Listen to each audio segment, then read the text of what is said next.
and welcome to a very special Monday edition of the Charity First Handicapping Challenge. My man Giorgio has been on assignment. You know, George, you're like in the witness protection program. He's in an unknown location, but he's actually back joining us. So, Georgie, how you doing, buddy? I'm doing good. I look at myself and I feel like I'm Elliot Gould from Ocean's 11, you know, with the thick glasses. I'm like, hey, we're going to rob a bank. After we do this, we're going to go rob a bank. Yeah.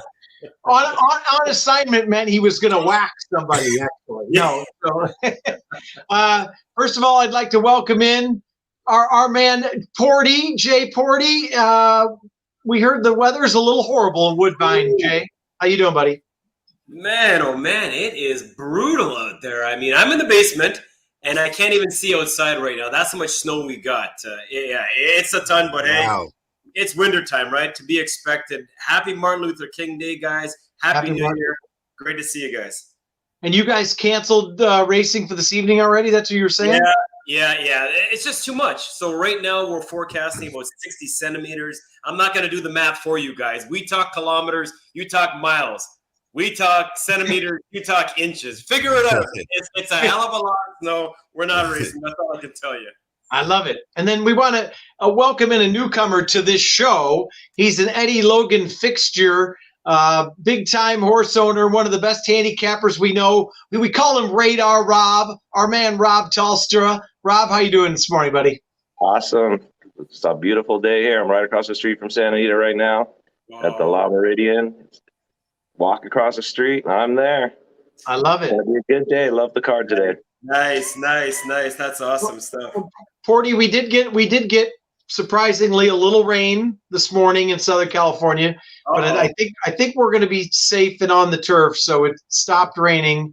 We haven't heard anything for sure yet, but I think we're good. So we're going to move forward, thinking that we are on the turf. So, Georgie, do you want to start us off, buddy?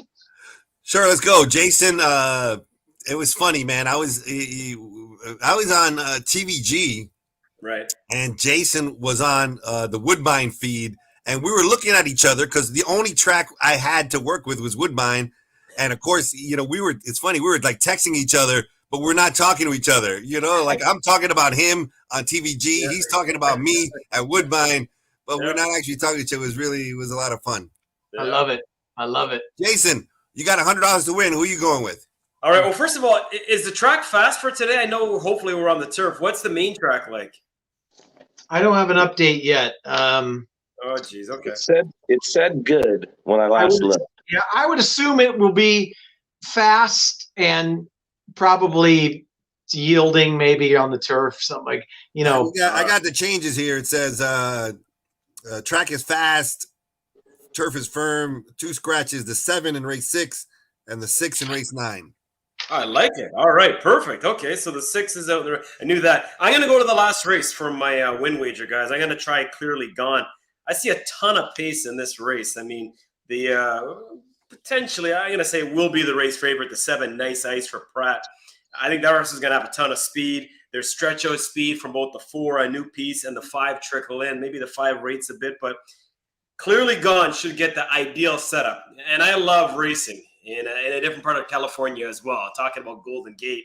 And I really feel like this horse is going to, come back to Southern California and have an immediate impact. Ripley knows this horse well enough. In fact, he's 3/4 of a length shy of being a perfect 3 for 3 with this mare. So Speed the Chase has won over this course, is a 7-time winner on grass, has best in the field. I think it's an ideal setup. And Jonathan Wong horses, guys, when they win, they got a legit shot. That's a chance and shot, by the way. Chance of coming back with a win. So I'm going Clearly Gone to repeat the feat. Hopefully we'll be clearly gone by the time we get to that race. Yeah, that'd be nice. Well, after Tolster hits his win bet, then Porty will be clearly gone out of this contest. But Rob, where are you going with your $100 win bet and why? Me? Okay. Yeah. Yep. I'm going with the 5th race. I'm going with Closing Remarks. Obviously, he's dropping down to his lowest level he's ever faced in probably 10 races or so. There's no going global in this race. So if you looked at the replays, you could see clearly the three or four times he faced going global. He had a lot of trouble, and most of the time he's been trapped, getting out a little bit too late. And I think this time he's going to get a better trip. I think Joe's going to actually send a little bit. There isn't a ton of pace in this race, but I think he's class edge is him.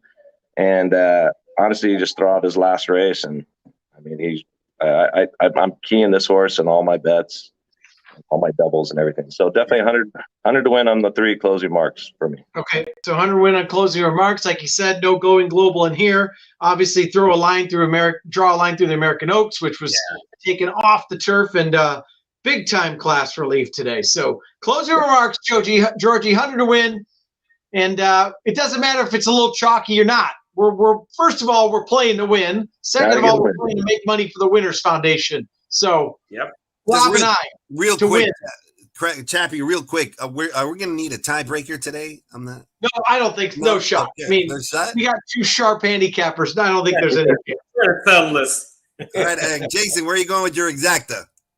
My exacta. Now, oddly enough, Rob and I were going to be on the exact same train because that was my win bet, and I call it a late audible just because I figured it's going to be odds on. But yeah, closing remarks for everything Rob just touched on there. He made a bunch of valid points. I'm going to go with a first-time Lasix exacta in that 5th race. My kind of a wise guy pick is the 2, Soaring Sky. You know, you come across the pond and you line up in a grade 1 in your first attempt. So that was, kind of a spicy affair. The Del Mar Oaks closing remarks was a much better second in that same race. Probably would have won if got a better trip out of that occasion. But John Sadler's good with these types. He's all, pretty good with his new recruits. And he's pretty good as well with horses coming off this type of layoff. It's been almost 5 months. I love the fact that Juan Hernandez is going to ride. Big fan of that jock. And Lasix attached. So closing remarks should win that race, but if she happens to stub her toe just a little bit, I think Soaring Sky might be able to pounce and pull off a bit of a surprise, maybe turn the tables from their last meeting that would be in the Del Mar Oaks. So I'm gonna box 2-3, $50 in that 5th race. All right, like Dickens' novel A Tale of Two Cities, this is A Tale of Two Jockeys. Joe Bravo, man, he's just hasn't been riding well lately. I don't know why. He's making some, ticky-tack mistakes, and it's been costing him. And on the other side, you got JJ Hernandez, who, with all the hype about Pratt and Johnny V doing so well, he's being overlooked, but he's doing fantastic. Yep. He's winning at a 20% against the likes of Pratt and Johnny V. That's impressive. Yep. So I think Hernandez is doing great. Joe Bravo is due, and hopefully we'll get that exacta home, Chappie. I think the interesting thing in race 5, obviously closing remarks is clearly the class, but pace-wise, there's not a ton of pace in here. Maybe DeSormo sends from the rail and Noble-Hearted. Maybe Summer Daisy goes, but really there isn't. It's going to be interesting to see who sends. Kind of like yesterday in race 1. I don't know if you remember, Pratt jumped on the Mullins, who'd never shown any speed, and smart as he is, he went right to the front and took him gate to wire. So riders race a little bit anyways. But all right, Rob, where are you going with your exacta and why? So same race, and I'll touch on obviously what Jason said about the 2. I thought the 2 had a big shot as well. Second time in this country, first time Lasix. Sadler's really good with these types. I'm going to do a key. Obviously, I have the win bet on closing remarks, so I'm going to play him on top. I'm going to do a $50 closing remarks, the number 3 to the 2 and the 6. So $50. I'm obviously Buzz of New York with Pratt on. Obviously, we all know how good Pratt is. I think the horse has got a lot of upside. He's still he's been the favorite last 3 times. So I don't know about the value here, but I mean, if the 2 can get there in second, would be obviously better. But I definitely think closing marks. I actually think Joe Bravo will send. But I definitely what George said about Joe Bravo. He's been definitely making some mistakes. He keeps trying to save ground. He keeps getting himself in trouble so much. It drives me crazy sometimes. But hopefully he can change it up here and actually send. I'm actually going to probably tell him, yell and send this horse because he actually has full speed if he wants it. Tactical speed. You're right. Yeah. Yeah. So, definitely 3 to the 2-6. 3 to the 2-6. I like it, Georgia. You know, in the past, a few times, you know, if somebody has a strong opinion, they've gone all in. A couple times it's cashed huge too. I like it. Rob's got, you know, one strong opinion. He's going after it. And we're coming after you. All right. Rob's got the advantage, you guys. He can walk across the street and go tell these riders what to do. I can't do that. I'm a million miles away. So actually, just look. Rob has lunch with Joe Bravo at 11:30 at the Le Meridian. So, Rob, you know, we get a lot of people coming from out of town, and we at least in our department, the marketing department, we always recommend the Le Meridian. What can you tell me about that hotel? It's a brand new hotel. It's beautiful. You wake up, and if you get, you know, the correct room, you open the windows up, and you're boom, the whole track right there. Wow. My trainer can call me up. I don't actually have to get out of my room. I have my binoculars, and I can actually watch my horse work from the room. It's unbelievable. That's wonderful. I did that this morning. He went out for a little stroll. He's like, hey, he's coming right now. And I could see him. And I was like, oh, this is awesome. Don't even have to get cold, wet. Rob. Jeez. You're talking about going across the street to the track. Portey can't even see out his window. It's snowing so hard. And you can watch the horse work. The bedding's a little suspect. I will say that it's a beautiful hotel. The bedding is a little sandpaper, but other than that, it's awesome hotel. Who needs sleep anyways? All right, now back to the frozen tundra of Woodbine. J Portey, where's your daily double? Where are you going? I got to start in race 2. I try to stay away from this letter number combination of N2L. Sometimes it's really tricky, but I think Scream and Shout, 4 to 5 on the line for Abel Cedillo. You spoke of Hernandez being 3rd in the Riders Colony. Cedillo, he's off to a nice little start as well at this meet, and big fan of his. I just feel like this is the right spot for the mare. I'm not going to get much value. She will be odds on. I'm just hoping she can at least solidify the first half of that equation for me. Then the back half, race 3, flat mile, maiden 50s on the grass. I'm going to go Floral Essence. Guys, you spoke of Joe Bravo, sputtering and stuttering. What is going on with Tyler Bays?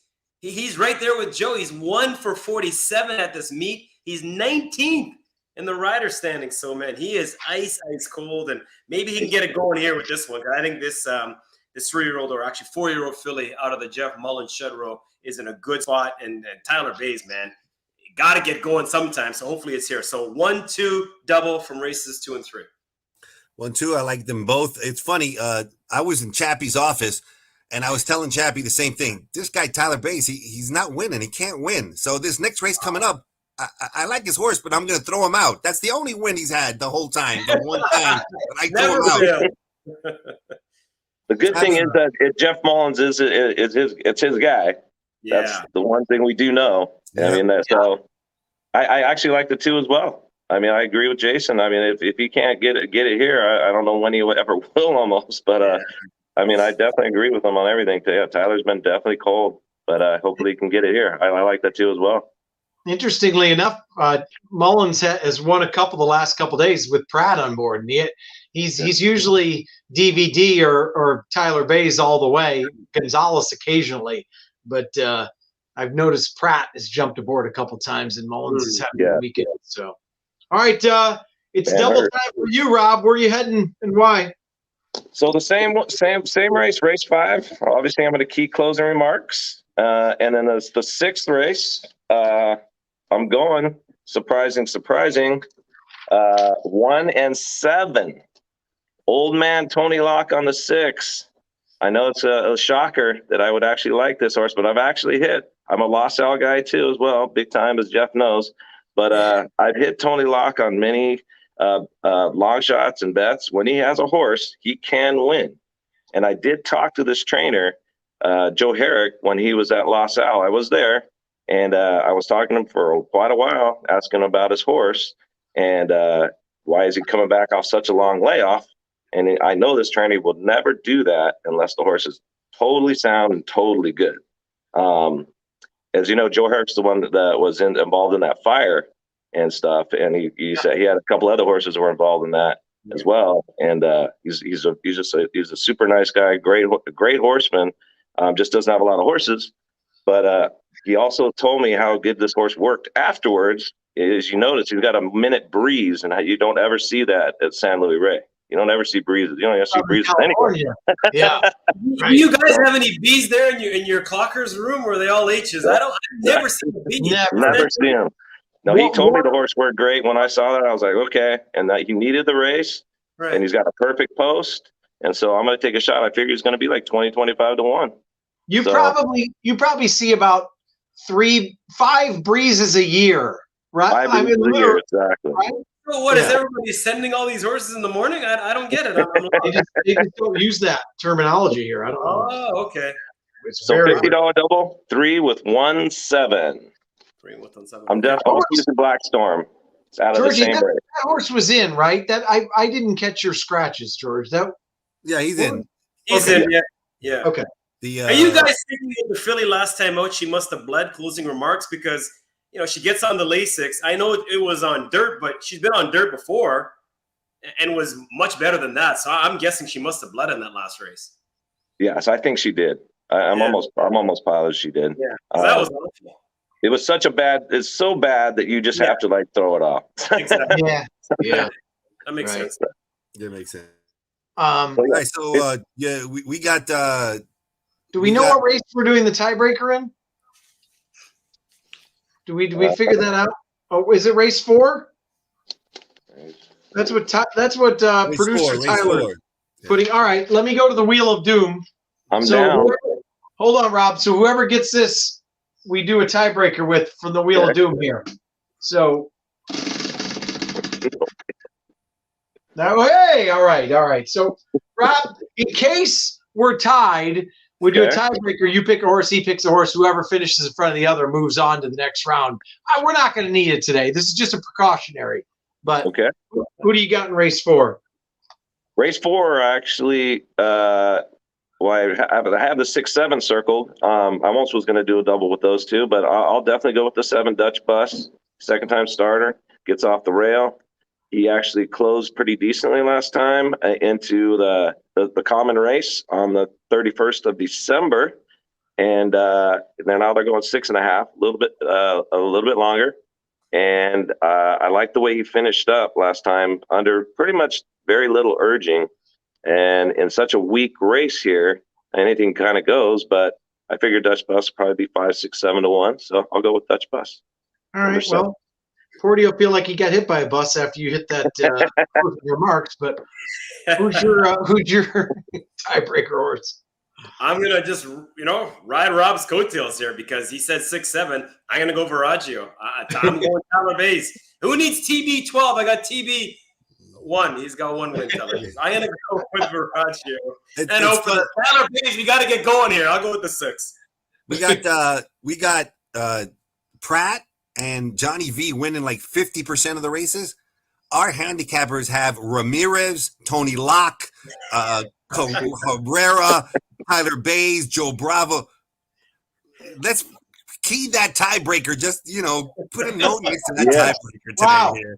We got some of the best jockeys in the country, and we're going with Tony Locke. Wow. John Velasquez. I know Velasquez obviously is a great rider. He can horseback. We get that, but I was not expecting him to make as big a splash. No. There. Yeah, he's been really good. You notice Georgie there in his silent, in his location unknown is digging at both of you guys right there. That's okay.